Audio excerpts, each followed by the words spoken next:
Hello et bienvenue au jour 36 de mon offrande. Ce soir, je veux faire un petit partage autour de la créativité et des arts. Comme vous le savez, j'ai un petit peu partagé dans le story time du studio Sana. Donc j'ai un espace artistique, créatif événementiel. Ma collaboratrice et moi, mes deux collaboratrices et moi, on est chrétiennes. Et donc on a vraiment envie aussi de valoriser les artistes chrétiens. On ne fait pas que ça, on fait aussi des activités pour les artistes en général. Et dans le cadre d'une conversation, on m'a demandé, oui, mais quand on est un pasteur ou quand on est un évangéliste, qu'on n'est pas vraiment un, un leader de louange ou quelqu'un en fait qui est plus lié au domaine artistique, comment est-ce que nous on peut se retrouver dans des activités en fait de style événement créatif. Parce qu'on va organiser avec mon église, à notre église, on va accueillir une retraite créative. Et quelqu'un partageait ça et puis ça m'a ramené en fait à cette pensée que Dieu est créatif, Dieu est le Dieu créateur, ok? Dieu est le Dieu créateur et ça on est tous d'accord là-dessus. On sait que Dieu est le Dieu créateur. Et c'est même la première chose qu'on apprend à son sujet quand on commence à lire la Genèse. Genèse 1, verset 1 nous dit au commencement, Dieu créa le ciel et la terre. Au commencement, Dieu créa. C'est le quatrième mot dans la version française. Okay, et il est tout de suite, il est précédé de Dieu. Donc c'est-à-dire Dieu créa. C'est-à-dire que c'est la première caractéristique de Dieu qui nous est présentée, c'est que c'est un Dieu qui crée, c'est un Dieu qui imagine, c'est un Dieu qui façonne. Et Dieu, si on est fait à son image, alors ça veut dire que toi et moi, on est aussi des créatifs. C'est-à-dire qu'on est aussi appelé à créer, on est aussi appelé à amener à l'existence et à faire naître des choses nouvelles. Et vraiment, le statut que l'on peut avoir n'a vraiment pas vraiment de rapport avec notre habilité à créer. Si on regarde, si on prend l'exemple du roi David, le roi David, en fait, au début de l'histoire, c'est un berger, ensuite c'est un militaire, ensuite c'est un roi. C'est-à-dire que dans ces trois fonctions-là, il n'y a pas de rapport avec le fait que ce soit un artiste. Je suis même sûre qu'il y a des gens qui se sont posé la question quand il y a le serviteur de Saül qui dit oh, on connaît un joueur de harpe.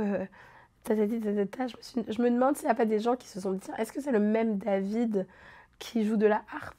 Parce que, bon, en rapport à son statut, en rapport à sa job classique ou sa job, son 9 à 5 ou son ministère, entre guillemets, ben, ça paraît pas que c'est son côté artistique. Et pourtant, on est béni par l'art que David nous a laissé à travers les psaumes. Et en fait, d'ailleurs, si on lit la Bible avec un regard artistique, avec un regard poétique, on va se rendre compte que la Bible, c'est un recueil de poèmes tout entier, en fait, et pas uniquement les psaumes ou les proverbes. En fait, toute la façon dont la Bible est écrite, il y a vraiment beaucoup de poésie, il y a beaucoup de métaphores, il y a beaucoup pardon, il y a beaucoup d'histoires, il y a beaucoup de choses qui sont écrites avec douceur, avec une distance. Même Jésus, quand il parle, c'est de la poésie, là. Les paraboles, c'est poétique. Et, et donc, c'est rigolo que nous, humains, on vienne avec notre intelligence et on vienne chercher à avoir des révélations. Et il faut les avoir pour comprendre la Bible. Mais En fait, pourquoi on la comprend pas? Mais parce que c'est emmené avec beaucoup de douceur et de poésie. Euh, comme je l'avais dit dans un de mes partages précédents, je pense quand j'ai partagé le poème Tu es beau, et ben c'est ça en fait, c'est que on va prendre une phrase pour le commun des mortels qui est toute simple, donc tu es beau, et en poésie, on va la transformer, on va lui donner, en fait, on va donner au mot de la profondeur, on va lui donner en fait une couleur complètement différente qui va peut-être parfois emmener de la confusion dans le sens où on ne sait pas dans tout ça où est le message clair, mais en même temps, ça emmène une volupté, ça emmène une dimension qui est complètement nouvelle sur la chose qu'on lit et on la lit avec un autre regard.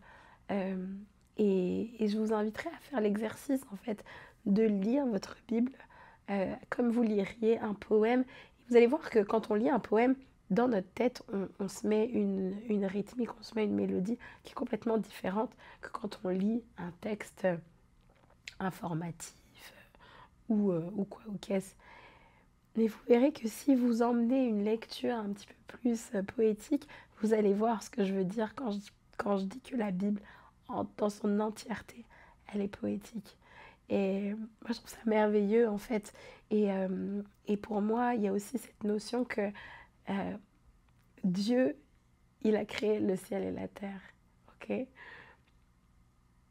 Et nous, on peut le voir de manière imagée, comme c'est comme créer un tableau.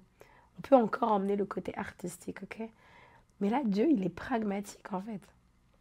Il crée le ciel et la terre, c'est très pragmatique. Tout ça pour dire que la créativité et l'artistique sont deux choses différentes. C'est pas parce que vous n'êtes pas un artiste, c'est pas parce que vous n'êtes pas un poète, un chanteur, un musicien, un peintre, peu importe, un dessinateur. C'est pas parce que vous n'êtes pas artistique que vous ne pouvez pas être créatif. Et c'est là la grande différence. Parce que si vous exploitez votre créativité, si j'exploite ma créativité, c'est comme ça que je vais pouvoir présenter l'évangile d'une nouvelle. Et ça, c'est ce que j'aime faire avec le projet Espace Farvie, avec ma collaboratrice Amélie. Je vais m'arrêter là pour ce soir. Comme vous le voyez, je suis dans un magnifique fauteuil orange parce que je suis en déplacement pour le travail. Et voilà, c'est tout. Et donc, je suis dans une chambre d'hôtel. Merci Seigneur pour la créativité. Merci parce que toi, tu es un Dieu créatif.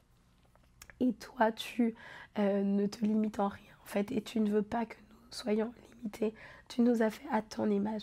Et si toi, tu as créé le ciel et la terre, c'est-à-dire que nous aussi, nous sommes appelés à créer. On n'est pas seulement appelés à parler tout le temps, à démontrer, à convaincre, à débattre. Non, nous sommes appelés à créer. Et Seigneur, merci parce que tu es Dieu, tu es tout-puissant. Et c'est un honneur que de pouvoir te servir et de pouvoir te ressembler. Merci Seigneur pour les dons, pour les talents, merci pour les artistes, mais aussi merci pour tous ceux qui vont utiliser la créativité dans tous les domaines de leur vie pour changer leurs pensées, pour changer leur façon de faire et pour changer leur mindset. Merci parce que tu nous donnes tous les outils nécessaires pour que nous puissions évoluer, grandir et avancer. Sois élevé, sois exalté. À toi soit la gloire et l'honneur. Dans le nom de Jésus, j'ai prié. Amen. À demain.